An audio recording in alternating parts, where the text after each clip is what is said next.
अस्सलाम वालेकुम, welcome back to my channel के स्टिचिंग आइडियाज़। कैसे हैं सब? उम्मीद है सब खैरियत से होंगे। आज की इस वीडियो में ये खूबसूरत सी नेक लाइन आपके साथ शेयर करूंगी, तो आइए इसकी कटिंग स्टार्ट करते हैं। पहले मैंने ये एक रफ़ सैम्पल इसका रेडी किया है कंप्लीट। बाहर वाला गला जो बड़ा हमारा गला होगा उसका भी, और जो अंदर वाला है उसका भी, ताकि हमें कटिंग के दौरान किसी किस्म का मसला ना हो और हम अपना जो साइज़ है वो बिल्कुल सही तरह से बना सकें। मैंने इसके पैटर्न भी रेडी किए हैं जो कट वर्क के लिए हम इस्तेमाल करेंगे। ये जो मेरे पास बुकरम है इसकी लंबाई टोटल 8 इंच है और 6 इंच पे मैं इसका जो बड़ा गला है उसकी कटिंग करूँगी, ये 6 इंच पे, और जो हमारा छोटा गला होगा वो यहाँ 4 इंच पे आएगा। तो जो छोटे गले की हमारी चौड़ाई लंबाई है 8 इंच में रखूँगी, 8 या 8.5 इंच रखूँगी, और उसी की लंबाई पे यहाँ पे हम वी कट बनाएंगे। जो बाहर वाला गला है वहाँ पे ये यहाँ तक बना लिया। अब उससे आगे हमने एक कर्व की शेप देनी है, बिल्कुल स्ट्रेट वी कट नहीं बनाना, क्योंकि इस तरह से गला जो है वो बहुत ज़्यादा ब्रॉड सा लगता है और ज़्यादा उसकी खूबसूरती नहीं आती। जो टोटल लेंथ गले की चाहिए वो मुझे 16 इंच चाहिए। मैंने अपना गला, जैसे आपको मैंने दिखाया है कि मैंने अखबार पे पहले अच्छी तरह से उसकी सारा पैटर्न रेडी करके जितना मुझे साइज़ चाहिए था मैंने वो बना लिया, ताकि मुझे बाद में कोई कन्फ्यूजन ना हो। तो ये मुझे 16 इंच तक चाहिए तैयार गला। तो अब जो मैंने वी कट बनाया है उसके ऊपर ये सारे जो मैंने सैम्पल्स रेडी किए हैं कट वर्क के वो ड्रॉ कर लूँगी। और यहाँ से जो मैं आपको बता रही थी कि 8 इंच से आगे हम थोड़ी कर्व की शेप देंगे। ये देखिए इस तरह से हमने इसको यहाँ से कर्व की शेप में ऐसे मोड़ते जाना है, और जहाँ पे हमारा 16 इंच पे निशान लगा हुआ है वहाँ तक हम इसका ये कर्व जो है इसको मोड़ते हुए वहाँ तक लेके जाएंगे।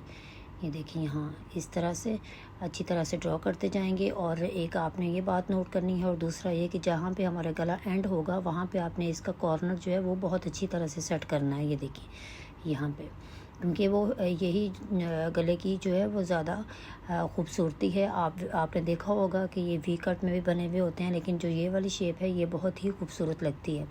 यहाँ से कॉर्नर अच्छी तरह से सेट करना है। ये देखें यहाँ पे, तो जब आप इसको गले को रेडी देखेंगे तो यहाँ पे देखिएगा कि कितना खूबसूरत जो गले का स्टाइल है वो लगता है। अब इसकी आउटलाइन लगा लेंगे यहाँ पे 1 इंच तकरीबन। यहाँ पे मैंने यहाँ पे जो एक्स्ट्रा हम बुकरम छोड़ेंगे वहाँ पे निशान लगा रही हूँ। यहाँ से जहाँ से कर्व हमने दिया था पहले स्ट्रेट लाइन लगा लेते हैं, उसके बाद यहाँ पे हल्का सा राउंड बना देंगे। इस तरह से ये हल्का सा राउंड बना दिया है। और अब बाहर वाला गला जो है उसकी पहले कटिंग कर लेंगे, और अंदर वाले के गले की कटिंग करने के लिए जो हमारे कटवर्क्स हैं उनकी कटिंग करने के लिए बेहतर है कि आप या तो इसको पिन अप कर लें या फिर हल्की सी आयरन इसके ऊपर लगा दें, ताकि थोड़ा सा गला चिपक जाए और आपके जो कटवर्क्स हैं वो बड़ी सफाई से और अच्छी तरह से आसानी से कट हो जाएँ। आपने ये जो कटिंग है बहुत ही नीट करनी है, क्योंकि जितनी नीटनेस से आप ये कटिंग करेंगे उतनी ही नीटनेस से इसकी सिलाई भी आएगी। इस तरह से आपने इसको स्लोली कटिंग करनी है। अच्छी तरह से चेपी जो है उसको काबू में रखें, और बेहतर है कि आप इसको हल्की सी आयरन कर लें, तो गला बड़ी आसानी से कट जाता है। ये इस तरह से हम इसकी कटिंग करते जाएंगे। और आप ये जो कटवर्क्स बनाए हैं मैंने सैंपल रेडी किए हैं, ये भी बड़ा आसान है बनाना। कोई भी ढक्कन आप ले लें जिस साइज़ के आपको ये कटवर्क्स रेडी करने हैं उससे भी आप बना सकते हैं, या फिर किसी भी हार्ड पेपर पे आप ये सर्कल जो है उसको ड्रॉ करके, तो जहाँ पे आपको लगे कि ये शेप मुझे ये वाली शेप इस साइज़ में चाहिए वहाँ पे आप उसको अपना पैटर्न रेडी कर लें उसके हिसाब से। ये हमारे गले की कटिंग हो गई। अब हम इनसाइड वाला गला जो है उसकी कटिंग करेंगे। इसकी चौड़ाई जो है वो मैं 4 इंच यहाँ से लूँगी, और ये कटिंग हम जो अंदर वाला गले का पीस बचा है उसी पे रेडी कर लेते हैं। और 8 इंच इसकी लंबाई है, और 8 इंच ही नीचे हम इसकी स्लिट रखेंगे, और 1 इंच हम बढ़ाएंगे ताकि गला हमारा आसानी से बड़े गले में फ़िक्स हो जाए। तो इसकी लंबाई जो है वो हम 19 इंच रखेंगे। अब इसको आपने स्ट्रेट वी नहीं कट करना, यहाँ पे आपने हल्का सा इसको राउंड शेप में बनाना है। जैसे हम अंगरखा स्टाइल का गला कटिंग करते हैं वैसा ही आपने इस गले को कटिंग करना है। इस तरह से ये हमारा नेक लाइन जो है वो ड्रॉ हो गया। अब इसका एक्स्ट्रा जो हमें बुकरम चाहिए उसकी कटिंग कर लेते हैं, और कोशिश करें कि यहाँ पे बुकरम जो है वो बहुत ज़्यादा चौड़ी ना रखें जो एक्स्ट्रा, क्योंकि सिलाई या तुरपाई की भी इस पर अच्छी नहीं लगेगी। आप चाहें तो आप यहाँ पे लेस भी लगा सकते हैं, लेकिन मैं जो ये गला कटिंग कर रही हूँ मैं इस पे पाइपिंग लगाऊंगी और बटन्स लगाऊंगी, इसलिए मुझे इस गले की सेंटर जो स्लिट है इसकी सेंटर में से कटिंग करनी होगी। लेकिन फ़िलहाल मैं नहीं करूँगी कि गला कहीं मिस ना हो जाए। जब मैंने दूसरे फैब्रिक पे इसको अटैच करना होगा तब मैं इसके सेंटर में से कटिंग करूँगी यहाँ से। अभी फ़िलहाल इसको ऐसे रख लेते हैं और ये अब हम गले को अलग कपड़े पे पेस्ट करते हैं। पहले जो हमारा छोटा गला हमने रेडी करना है उसके लिए हम पिनटेक्स डालते हैं। 2 पीसीस मैंने लिए हैं, दोनों को फोल्ड करके यूँ आयरन की मदद से मैं एक ही इसके साइज़ में और एक जैसे फासले पे यहाँ पे पहले इस्त्री से इसका ये क्रीज़ बना लेती हूँ सब पे, ताकि हमारे जो पिनटेक्स हैं वो बड़ी आसानी से और जल्दी रेडी हो जाएँ। ये इस तरह से आप चाहें तो आप ये जो गैप है अपनी मर्ज़ी से रख सकते हैं, लेकिन मैंने तकरीबन 1 इंच का गैप जो है वो रखा है। अब ये जो पिनटेक्स है आपने इस तरह से लगाने हैं कि एक की दोनों साइडों की जो शेप है वो इस तरह से आए। तो अभी यहाँ से सेंटर से इस गले को कटिंग करके अलग अलग मैं इस पर पेस्ट करूँगी। ये हमारे पिनटेक्स वाले पीसेस जो हैं वो रेडी हो रहे हैं तकरीबन। तो अभी हम दोनों को रेडी करके उसके बाद गला इसके ऊपर पहले छोटे वाला जो नेकलाइन है उसको कंप्लीट करेंगे। ये अब ये हमारे पिनटेक्स रेडी हो गए। अब ये हमारा जो दूसरा गला है उसको अलग से कपड़े पे पेस्ट कर लिया है और इसमें आधा इंच का एक्स्ट्रा कपड़ा छोड़ते हुए कटिंग कर देंगे। ये इस तरह से अच्छी तरह से कटिंग करने के बाद आप चाहें तो यहाँ पे लेस भी अटैच कर सकते हैं, लेकिन मैंने सिर्फ कट वर्क ही रखे हैं क्योंकि मुझे गले पे बहुत ज़्यादा सिलाइयाँ लगी हुई अच्छी नहीं लगती। तो अब जो हमारा ये अंदर वाला गला है उसको पेस्ट कर लेते हैं हमारे पिनटेक्स वाले कपड़े पे। इस तरह से अच्छी तरह से पेस्ट कर लेंगे।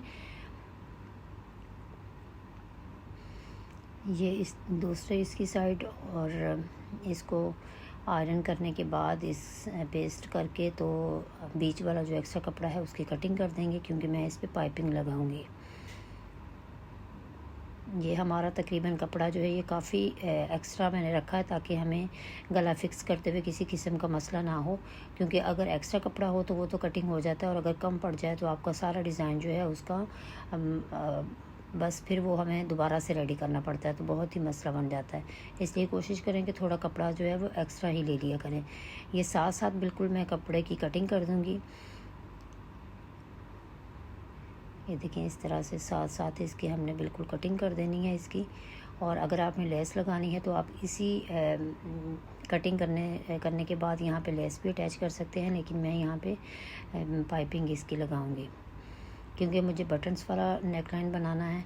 ये उरेब में मैं पट्टियाँ काट रही हूँ। अब तकरीबन ये है 1.5 इंच के बराबर ये पट्टी है जिसकी चौड़ाई, और ये उरेब पट्टी मैंने काटी है। दोनों पीसीस पे अलग अलग लगाएंगे। ये देखिए इस तरह से। और ये अब मैं यहाँ पे इसकी पाइपिंग लगाऊंगी।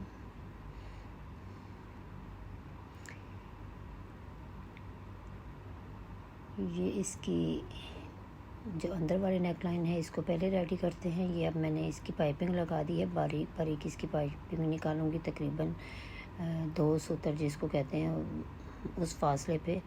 तो ये चेपी के जो ऊपर वाली साइड है वहाँ पे अगर आप सिलाई लगाते हैं तो वो आसानी से आपकी सिलाई भी लगती है और आपको डिस्टेंस का भी आइडिया सही से रहता है कि आपकी मशीन जो है वो सीधी चल रही है। तो मैं हमेशा पाइपिंग का वाला कपड़ा नीचे रखती हूँ और जो बुकरम वाली साइड होती है वो ऊपर की तरफ रखती हूँ। ये हमारा गला रेडी हो गया। अब बीच में इसको अटैच करने के लिए दोनों साइडों पर मैंने एक पट्टी की है। ये स्ट्रिप हमारी तकरीबन 1.5 इंच चौड़ी है और ये इसको मैं अटैच कर दूंगी। अब इस पे भी मैंने बुकरम लगा के इसको रेडी किया है। और ये देखिए दोनों साइड जो है गले वाली वो मैंने इस पे अटैच करनी है इस तरह से। ये हमारा जो छोटे वाला गला है ये तकरीबन रेडी हो गया है। अब हम इसको साइड पे रखते हैं और कटवर्क्स वाला जो हमारा बड़ा गला है उसको रेडी करते हैं। तो इसका जो कपड़ा है साइड पे एक्स्ट्रा कपड़ा था उसको फोल्ड करते जाएंगे। इस तरह से इसको फोल्ड कर लेंगे पहले, और फोल्ड करने के बाद हम इसके सेंटर में एक क्रीज़ बना लेंगे आयरन से, जैसे मैंने ये बनाई हुई है। और फिर इसके लिए बेहतर है कि आप पिनअप कर लें गले को, या फिर ये जैसे मैं ये शर्ट को के ऊपर रख के इसको, तो पहले सेंटर ऊपर से एक सिलाई लगा लूँगी, कच्ची सिलाई यहाँ पे लगा लूँगी, और दोबारा एक मैं सिलाई इसके सेंटर में लगाऊँगी इस तरह से, ताकि हमारा गला जो है वो बिल्कुल परफेक्ट रहे और हमें अटैच करने में किसी किस्म का मसला ना हो। तो इस तरह से आसानी से आपकी सिलाइयाँ जो हैं वो सीधी लगती जाएंगी और आपको बार बार गले को जो है वो काबू नहीं करना पड़ेगा। ये देखें इस तरह से। और यहाँ से अब हम इसका एक साइड से ही शुरू करेंगे कट वर्क्स में, बिल्कुल साथ साथ आपने बुकरम के साथ साथ सिलाई लगानी। अब बुकरम के साथ साथ सिलाई लगाते जाएंगे और मशीन जो है वो आहिस्ता आहिस्ता चलाएं, ताकि आपके टांके जो है बिल्कुल सीधे रहें। और क्योंकि मैं तो ज़्यादा जो है वो मशीन का बखिया वो छोटा कर लेती हूँ, ताकि एक तो मशीन जो है वो स्लो चले और दूसरा ये कि आप की सिलाई जो है वो बिल्कुल नीट लगे। तो इस तरह से हम मशीन जो है वो चलाते जाएंगे और बिल्कुल इसके साथ साथ सिलाइयाँ, बुकरम के साथ साथ सिलाइयाँ लगाते जाएंगे।